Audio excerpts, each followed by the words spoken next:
بسم اللہ الرحمن الرحیم۔ السلام علیکم دوستو، دنیا بھر کی خبروں میں آج آپ سنیں گے، لیکن اس سے پہلے اگر ہو سکے تو لائک اور سبسکرائب کا بٹن ضرور دبا لیں۔ شکریہ۔ حال ہی میں شام میں جو کچھ ہوا ہے اس کی توقع کسی کو بھی نہیں تھی، اس لیے اس سے دوست دشمن سب حیران اور پریشان ہیں۔ اس کے ممکنہ اثرات کچھ تو بظاہر واضح ہیں کہ جن کی طرف دنیا بھر کے تجزیہ نگار بھی اشارہ کر رہے ہیں، لیکن اس کی تہیں اس وقت کھلنا شروع ہوں گی جب شام کے اندر موجود نسل، لسانی اور مذہبی مخالفین زیادہ سے زیادہ طاقت کے حصول کے لیے ایک دوسرے سے برسرے پیکار ہو جائیں گے۔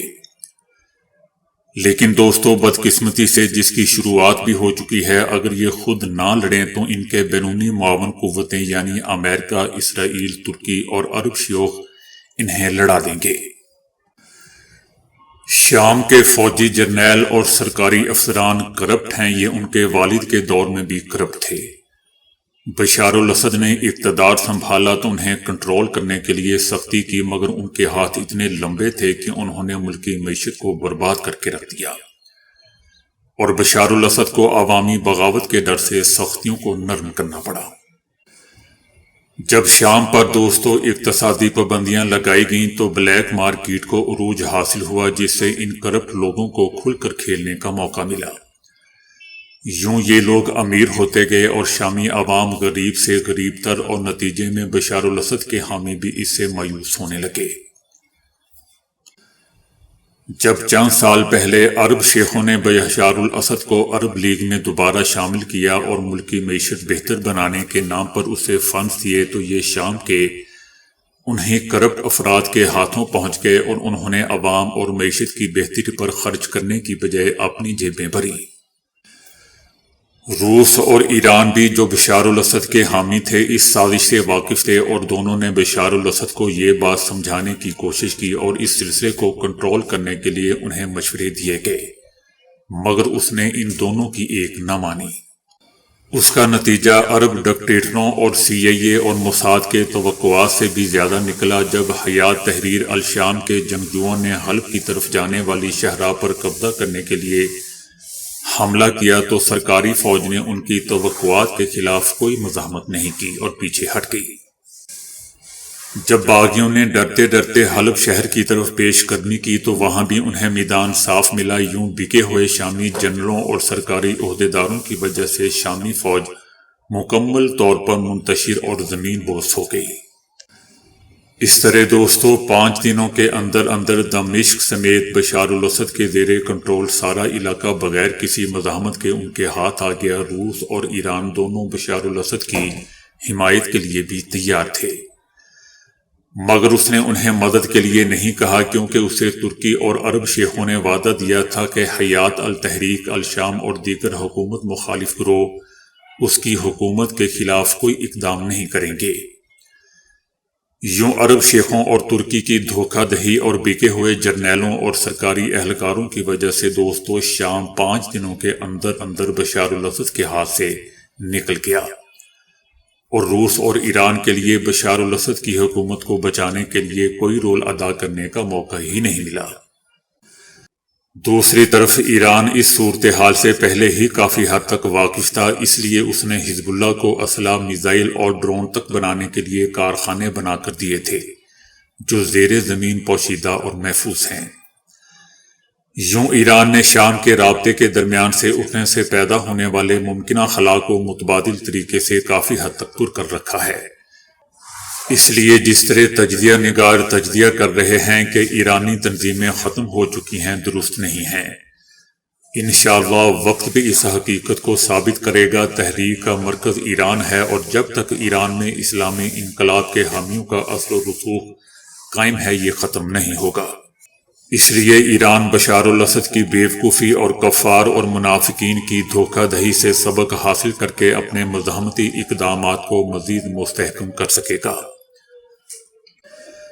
ایران کے اصرار کے باوجود بشار الاسد نے گولان کی طرف سے اسرائیل کے خلاف ایک نیا محاذ کھولنے سے صاف انکار کر دیا تھا۔ اس کے برخلاف بشار الاسد در پردہ سعودی عرب، عرب امارات اور ترکی کو خوش کرنے کی کوشش کرتا رہا، اور ایران کے مقابلے میں ان منافقین پر بھروسہ کرنے کا خمیازہ اسے جلد ہی بھگتنا پڑ گیا۔ اس لیے ایران نے اس متوقع صورتحال سے دوستوں نمٹنے کے لیے متبادل پلان پہلے سے ہی مرتب کر رکھا تھا، جس پر اب اس نے عمل درآمد شروع کر دیا ہے، اور وقت کے ساتھ ساتھ یہ سامنے آتا رہے گا۔ بھارت کی کم ترقی یافتہ دفاعی ٹیکنالوجی نے اس کی بحریہ کو خطرے میں ڈال دیا ہے، جس کے نتیجے میں پچھلی دہائی میں 15 بڑے حادثات رپورٹ ہوئے تھے۔ ان میں 2014 کا INS سندھو راتنا آتش زدگی کا واقعہ بھی شامل ہے، جس میں 2 افراد جان کی بازی ہار گئے تھے۔ بھارت کی پہلی ایٹمی آبدوز INS اریانت ایک حادثے کے باعث 10 ماہ تک ناکارہ رہی تھی۔ بھارتی بحریہ میں خریداری کے عمل میں کرپشن عام ہے، جسے 2006 میں اسلحہ خریداری میں کک بیکس اور 2013 کے ٹارپیڈو معاہدے میں بے ضابطگیاں جو بحری ساز و سامان کے معیار کو متاثر کرتی ہیں۔ ایٹمی ٹیکنالوجی میں ناقص مواد کے استعمال سے ماحولیاتی نقصانات بھی ہوئے ہیں، جس کے باعث زیر آب ایٹمی حادثات کا خطرہ بڑھ گیا ہے۔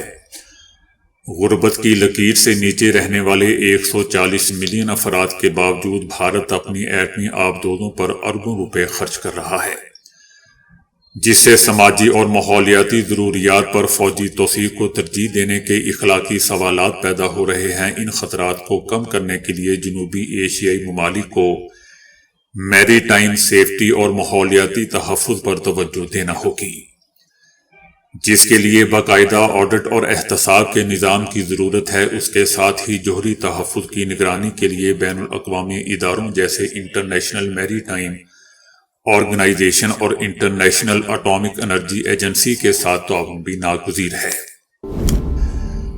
ہندوستانی میڈیا کا کہنا ہے کہ اتر پردیش میں کئی مذہبی مقامات پر تنازع چل رہا ہے۔ سنبل کی تاریخی جامع مسجد کے تنازع نے ایک بار پھر مذہبی اور سماجی تنازع بڑھا دیا ہے۔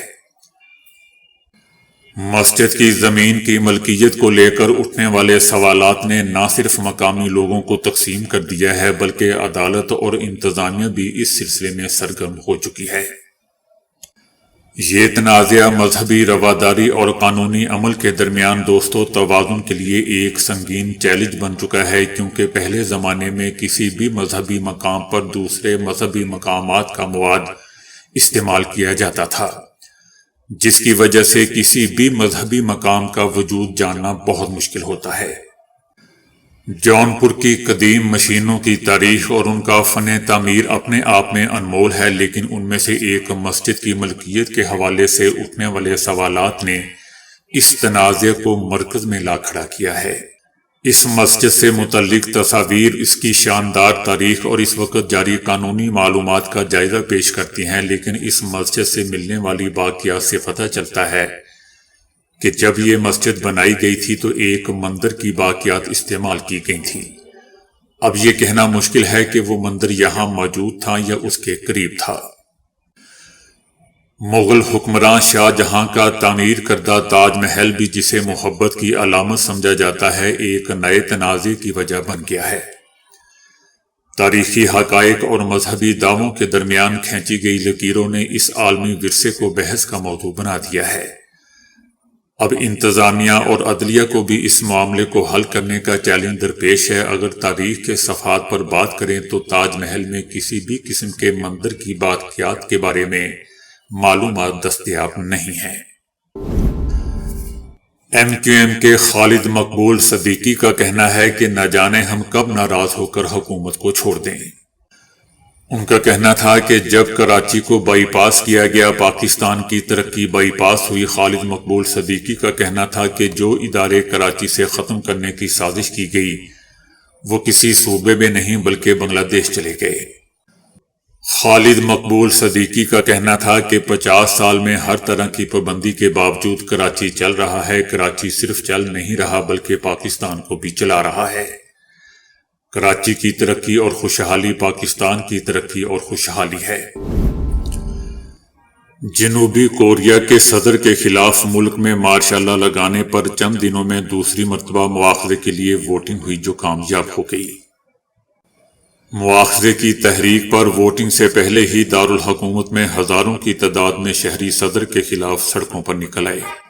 صدر کے خلاف مواخذے کی تحریک کی کامیابی کے لیے دوستو ایوان کے 2/3 ارکان یعنی 200 ووٹ درکار تھے، جبکہ اپوزیشن کو صدر کے خلاف مواخذے کے لیے حکومتی بینچز میں سے کم از کم 8 ووٹ درکار تھے۔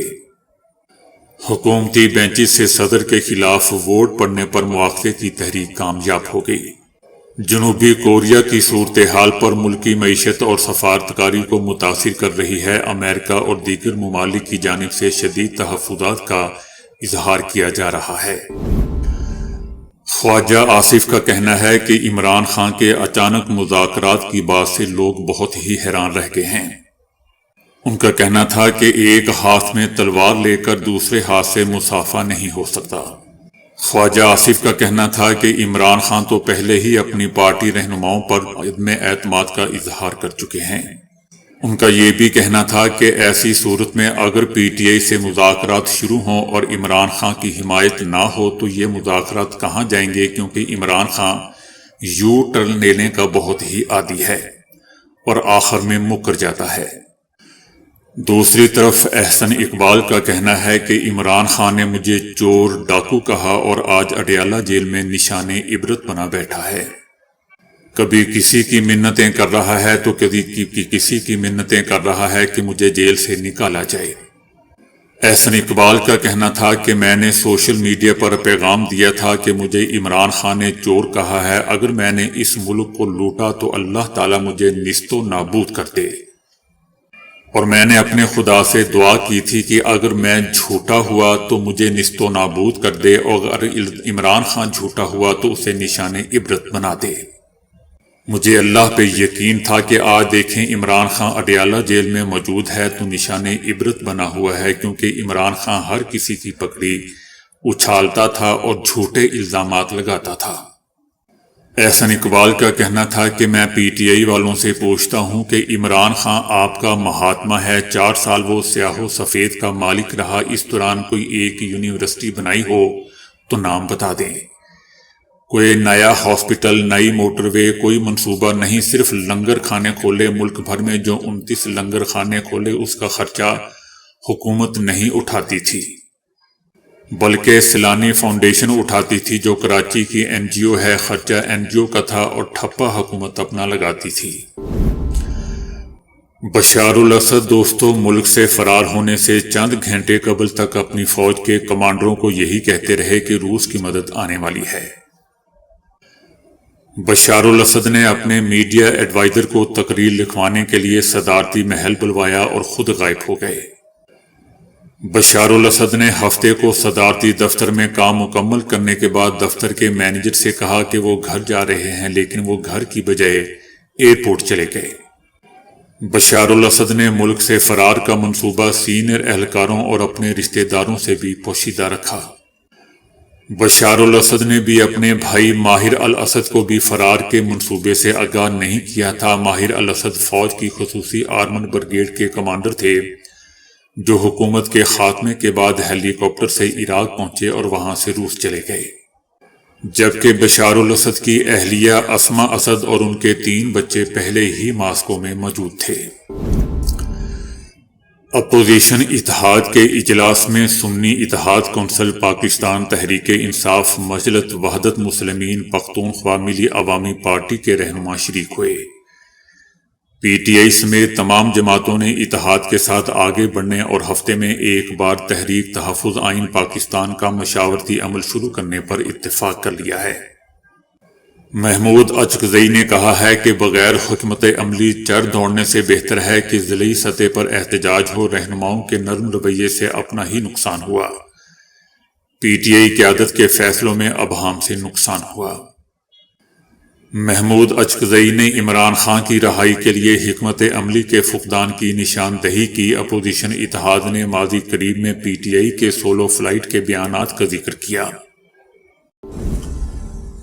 سائنسدانوں نے دریافت کیا ہے کہ تمام کیڑوں میں ایک قسم کی تتلی نقل مکانی کرتے وقت سب سے طویل سفر طے کرتی ہے۔ اگر موسم ٹھیک رہے تو تتلیاں 12 سے 14,000 کلومیٹر تک کا سفر طے کر جاتی ہیں، جس میں گھر سے عارضی پناہ گاہ اور وہاں سے دوبارہ گھر تک کا فاصلہ شامل ہے۔ سائنسدانوں نے انکشاف کیا ہے کہ افریقہ سے یورپ تک جانے والی ایک قسم کی لیڈی تتلی یورپ تک جاتی ہے اور ہزاروں کلومیٹر کا سفر طے کرتی ہے۔